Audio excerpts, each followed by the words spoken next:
ಆತ್ಮೀಯ ಬಂಧುಗಳೇ, ಮಹಾಭಾರತ ಉದ್ಯೋಗ ಪರ್ವ. ಇದರಿಂದ ಕುಂತಿಗೆ ವಿದುಲೆಯ ಕಥೆಯನ್ನ ಹೇಳಿ ಪಾಂಡವರಿಗೆ ಸಂದೇಶವನ್ನ ಕೊಡೋದು, ಮತ್ತೆ ಶ್ರೀಕೃಷ್ಣ ಅವಳಿಂದ ವಿದಾಯ ಹೇಳಿ ಪಾಂಡವರ ಹತ್ರ ಹೋಗೋದು, ಈ ವಿಷಯದ ಬಗ್ಗೆ ನಾವು ತಿಳ್ಕೊಳ್ತಾ ಇದ್ವಿ.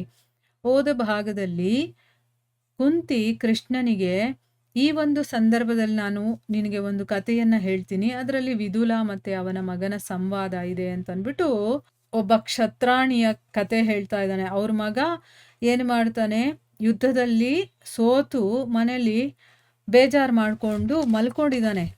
ಅದಕ್ಕೆ ಅವ್ರ ತಾಯಿ, ಎದ್ದೋಳು, ಹೋಗು ಯುದ್ಧ ಮಾಡು, ಯಾಕೆ ಭಯ ಪಡ್ತಾ ಇದೀಯಾ, ನೀನು ಕ್ಷತ್ರಿಯ, ಸೋತೆ ಅಂತ ಅಂದ್ಬಿಟ್ಟು ಮನೇಲಿ ಬಿದ್ದಿರಬೇಡ, ಇದರಿಂದ ನಿನ್ನ ಶತ್ರುಗಳು ಸಂತೋಷ ಪಡ್ತಾರೆ, ಇದರಿಂದ ಅವ್ರು ಸಂತೋಷ ಪಟ್ಟು ನಿನಗೆ ಹತ್ತಿರದವ್ರು ಇರ್ತಾರಲ್ಲ, ನಿನ್ನ ಒಳಿತನ್ನ ಬಯಸುವಂಥವ್ರು, ಅವರಿಗೆ ಇನ್ನೂ ಒಂದು ಶೋಕ ಅನ್ನೋದು, ಬೇಜಾರು ಅನ್ನೋದು ಹೆಚ್ಚಾಗ್ತಾ ಇದೆ, ನೀನು ಅಂಜುಬುರುಕನಾಗಬೇಡ, ನೀನು ನಪುಂಸಕನ ಹಾಗೆ ನಡ್ಕೊಳ್ತಾ ಇದೀಯಾ, ಹಾಗೆ ಹೀಗೆ ಅಂತ ಅಂದ್ಬಿಟ್ಟು ತುಂಬಾ ಬೈತಾ ಇದ್ದಾಳೆ.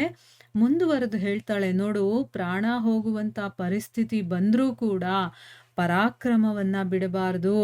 ಹೇಗೆ ಗರುಡ ನಿಶ್ಶಂಕೆಯಿಂದ ಆಕಾಶದಲ್ಲಿ ಹಾರಾಡ್ತಾ ಇರುತ್ತೋ ಅದೇ ರೀತಿ ನೀನು ಕೂಡ ರಣಭೂಮಿಯಲ್ಲಿ ನಿರ್ಭಯನಾಗಿ ವಿಚರಿಸ್ತಾ ಇರು.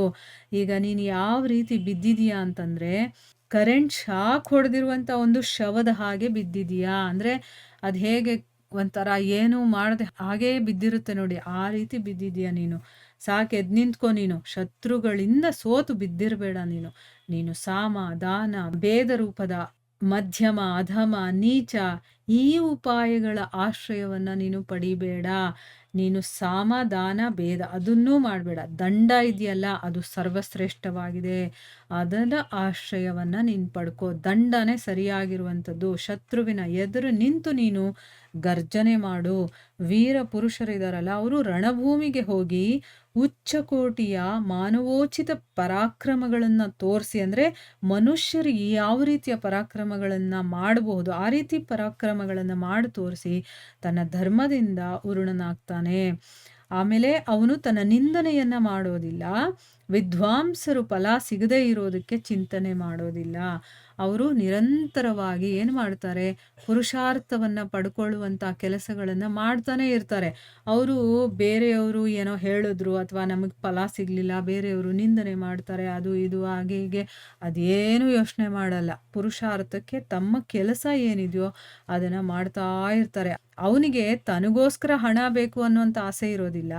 ಅದೇ ರೀತಿ ನೀನು ನಿನ್ನ ಪುರುಷಾರ್ಥವನ್ನ ಹೆಚ್ಚಿಸ್ಕೊಂಡು ಜಯದ ಲಾಭವನ್ನ ಪಡ್ಕೋ, ಇಲ್ಲದೆ ಇದ್ರೆ ವೀರಗತಿಯನ್ನ ಪಡ್ಕೋ. ಅಂದ್ರೆ ನೀನಿವಾಗ ಕ್ಷತ್ರಿಯನಾಗಿರೋದ್ರಿಂದ ಹೋರಾಡೋದು ನಿನ್ನ ಧರ್ಮ ಮಾಡು, ನೀನು ಅದರಲ್ಲಿ ಜಯ ಗಳಿಸು, ಲಾಭವನ್ನ ಪಡ್ಕೋ.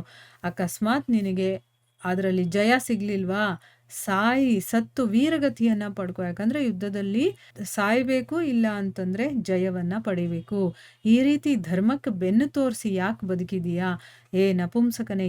ಈ ರೀತಿ ಮಾಡೋದ್ರಿಂದ ನಿನಗಿಷ್ಟ ಆಗುವಂತ ಕೆಲಸಗಳಿದೆಯಲ್ಲ, ಅದು ಮತ್ತೆ ಸುಯಶಸ್ಸು ಎಲ್ಲವೂ ಕೂಡ ಮಣ್ಣು ಪಾಲಾಗುತ್ತೆ. ಮತ್ತೆ ನಿನ್ನ ಭೋಗದ ಸಾಧನವಾದಂತಹ ರಾಜ್ಯವಿತ್ತಲ್ಲ, ಅಂದ್ರೆ ನಿನಗೆ ರಾಜ್ಯ ಇದ್ದಿದ್ರಿಂದ ನೀನು ಅದನ್ನೆಲ್ಲ ಭೋಗಿಸ್ತಾ ಇದೆಯಲ್ಲ, ಆ ರಾಜ್ಯ ಇದೆಯಲ್ಲ ಅದು ಕೂಡ ನಷ್ಟ ಆಗೋಗಿದೆ.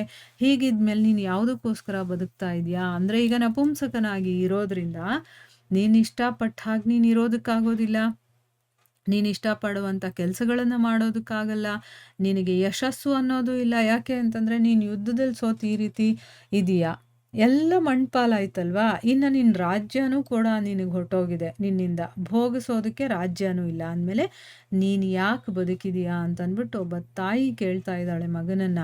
ಆಮೇಲೆ ಮುಂದುವರೆದು ಹೇಳ್ತಾಳೆ, ದಾನ, ತಪ, ಸತ್ಯ, ವಿದ್ಯೆ ಮತ್ತೆ ಧನ ಸಂಗ್ರಹದ ಪ್ರಸಂಗ ಬರುತ್ತೋ, ಅಂದ್ರೆ ಈಗ ದಾನ ಮಾಡೋದ್ರಲ್ಲಿ, ತಪ ಮಾಡೋದ್ರಲ್ಲಿ, ಸತ್ಯ, ವಿದ್ಯೆ ಅಥವಾ ಹಣ ಸಂಗ್ರಹ ಮಾಡೋದು, ಇಂಥ ಒಂದು ವಿಷಯಗಳು ಬಂದಾಗ ಯಾವ ಪುರುಷನ ಸುಯಶಸ್ಸನ್ನ ಹೇಳಲಾಗೋದಿಲ್ವೋ, ಅಂದ್ರೆ ಇಂಥ ಕಡೆ ಎಲ್ಲ ಒಬ್ಬ ಮನುಷ್ಯನ ಯಶಸ್ಸನ್ನ ಅಲ್ಲಿ ಹಾಡಿ ಹೊಗಳೋದಿಲ್ವೋ, ಅವನು ಯಾವ ರೀತಿ ಅಂತಂದ್ರೆ ಒಬ್ಬ ತಾಯಿಯ ತ್ಯಾಜ್ಯ ಆಗಿದಾನ. ಅವನು ತಾಯಿಗೆ ಬೇಡದೇ ಇರುವಂತಹ ವಸ್ತು ಇರುತ್ತಲ್ಲ, ಆ ರೀತಿ ಅವನು.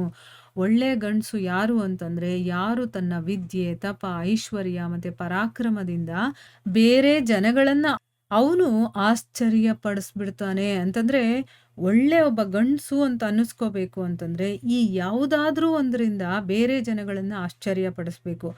ಇಲ್ಲ ವಿದ್ಯೆಯಿಂದ, ಇಲ್ಲ ಐಶ್ವರ್ಯದಿಂದ, ಇಲ್ಲ ಪರಾಕ್ರಮದಿಂದ ಆ ರೀತಿ. ನೀನು ಭಿಕ್ಷಾವೃತ್ತಿಯ ಕಡೆ ನೋಡಬಾರ್ದು. ಅದಂತೂ ಅಕೀರ್ತಿಕಾರಿಣಿ, ನಿನಗೆ ಕೀರ್ತಿಯನ್ನ ತರದೇ ಇರುವಂಥದ್ದು.